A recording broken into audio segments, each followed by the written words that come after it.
বাড়ির লোকজনকে খবর দেওয়া হয়েছে, ওরা আসছে, ওরা বিহার থেকে আসতে তো সময় লাগবে। पश्चिम बंगाल के जियागंज निहालिया गांव में उस वक्त सनसनी फैल गई जब एक बंद घर से अचानक तेज बदबू आने लगी।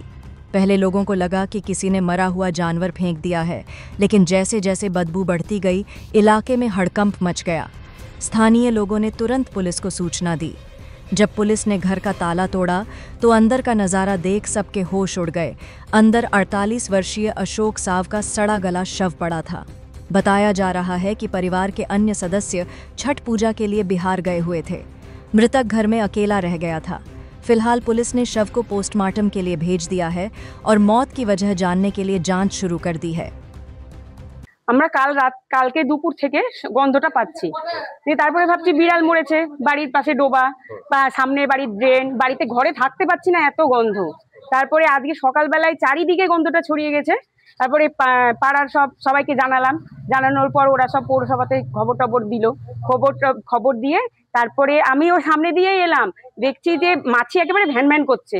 আমি বললাম বিড়াল মরে পড়ে আছে মনে হয়, কিন্তু তারপরে জানলাম যে ওর দিদিকে খবর দেওয়া হলো। দিদি এসে তারপরে জানলাম যে বাড়িতে ওর দাদাটা মরে পড়ে গেছে মনে হয়। কতদিন ধরে জানি না, তো অনেকদিন ধরেই মরে পড়ে গেছে।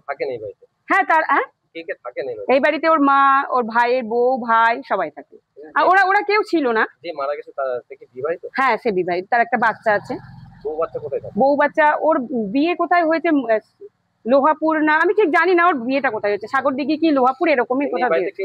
না, কেউই ছিল না। ওরা সব ছট পুজোতে বিহারে গেছিল, ওরা কেউ ছিল না। হ্যাঁ, দিদি এসেই দেখলো যে মরে পড়ে আছে। কবে থেকে হয়েছে মনে হচ্ছে? গন্ধ তো ধরো 3-4 দিনের, মরা না হলে তো গন্ধ বেরোবে না। এসে শুনছি যে সে ঘরের মধ্যে মরে পড়ে আছে। সে আমার বহুত দিনকার বন্ধু।